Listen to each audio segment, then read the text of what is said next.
It's unfortunate though, because at least in my experience, when the guy at the very top, the one that is really in charge of creating that culture for the organization is a toxic one, then the ones right underneath him typically try to replicate what he's doing. Oh, absolutely. Absolutely. Because we have this primal drive to be a We've part of a spoken group. about this in past episodes, yeah. Yeah, yeah. And then espouse the values. I want to endear myself to that person. How do I do that? Well, I model them. I show them that I'm just like them. They're going to pull me closer. And So that's absolutely what happens. you mentioned doing 360 reviews. Are those helpful? Absolutely. Absolutely.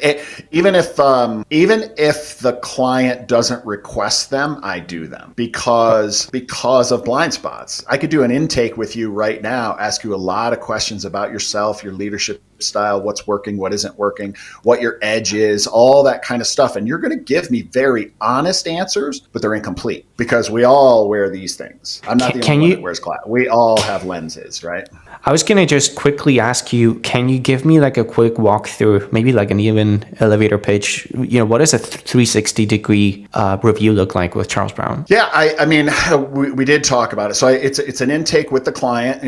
Tell me everything that I just kind of mentioned, like what's going on, what's working, what isn't working, what's your hope and dream for this process? Why did you engage? What led you to believe that there was an issue or a shortcoming with your leadership, or have you just been thrust into a new role and you're experiencing a little bit of imposter syndrome and you're freaking out a little bit? The 360 involves interviewing everyone who's worked with you. So if you've just moved to a new organization, we're not going to waste our time with a 360. We're not going to do that. They don't know you. They haven't seen you in action.